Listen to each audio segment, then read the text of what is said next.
Joining us here in the studio is Sami Al-Arian, Professor of Public Affairs and Director at the Center for Islam and Global Affairs at Istanbul Zaim University. It's good to have you on the program today, of all days, because this Arab League plan is something we've been awaiting for 10 days. And the big question going into it was, is this going to provide perhaps a pathway for a solution for Gaza, something that could bring all the players together, including Israel?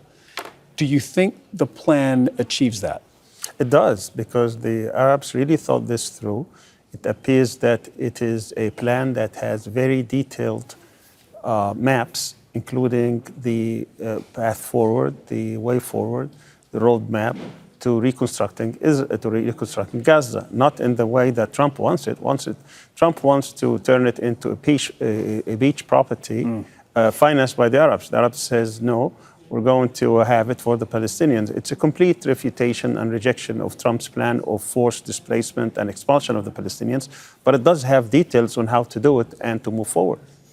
Politically, Arab League leaders say we envision the Palestinian Authority taking over from Hamas in the Gaza Strip. Now, not completely unexpected, but this is important, right? I don't think we'd had such a strong and united vision for what needs to happen in Gaza the day after. And the day after is something we've been talking about since the very beginning of the war. Now Arab leaders are saying, this is our opinion, the PA should run this, not Hamas, and the weapons should come under their control. I mean, the Israelis and the Americans have been pushing to dislodge Hamas from the rule of Gaza, which they have been doing since 2007. The Arabs came and said, okay, we'll do that. And since you don't want the Palestinian Authority to run it now, what we're going to have is to have a 6 months interim period by which we will rehabilitate the Palestinian Authority. We're going to put a commission of independent technocrats in charge of Gaza in the meantime, while we will train the security forces of the Palestinian Authority to take over security, and we'll rehabilitate the Palestinian Authority. There will be probably new elections next year sometime. But after 6 months, we would like to hand it over to the Palestinian Authority. That's their plan. Is that workable?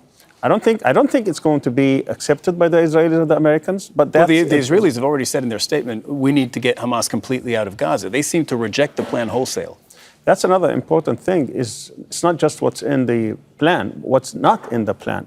What is not in the plan is to dislodge Hamas and to disarm Hamas. There is a vague reference about having all the arms of the one authority, which means arguably, again, with the Palestinian Authority. There is another reference of having the United Nations Security Council authorize a peacekeeping force, international peacekeeping force, which has already been rejected by the resistance. But this comes with the introduction of a political horizon. They talk about the two-state solution in the document, which Israel completely rejects and Trump ignores.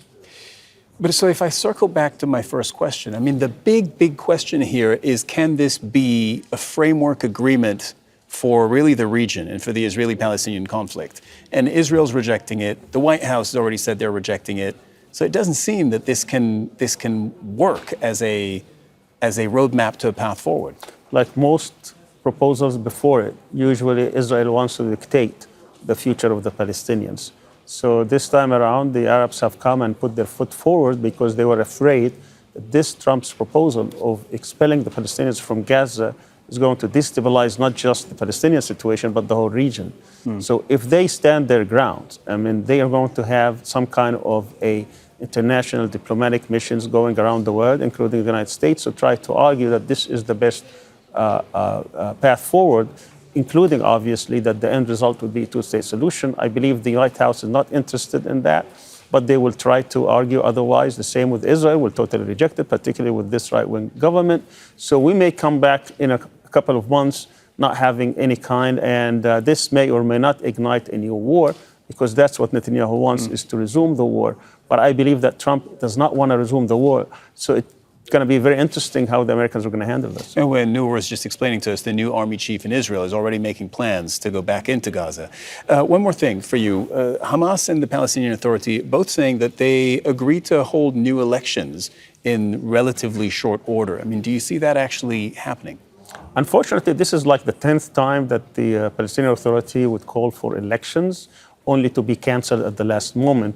The problem here is that the Palestinian Authority and its head are not popular And they know if they go through elections, they're going to lose. So they make up all kinds of reasons why not to hold elections. But on the issue of the Israeli war, whether that's going to take place or not, I believe that Trump may give them a window of opportunity, but I don't think he has the time or the space to allow them to go through what they had gone through for 15 months, because that's going to derail his domestic and international agenda. And he doesn't want that. He wants to finish what he started, and if that would be a derailment for his agenda, trying to authorize the Israelis to go through what they couldn't accomplish militarily 15 months, how are they going to accomplish it in a few weeks? So he may allow them to fight again, but not go back to an unending war. Okay. I believe that would be a remote possibility, but it is a distinct possibility. All right. Sami Al-Arian, thank you very much for joining us on the Al Jazeera NewsHour. Thank you. Make sure to subscribe to our channel to get the latest news from Al Jazeera.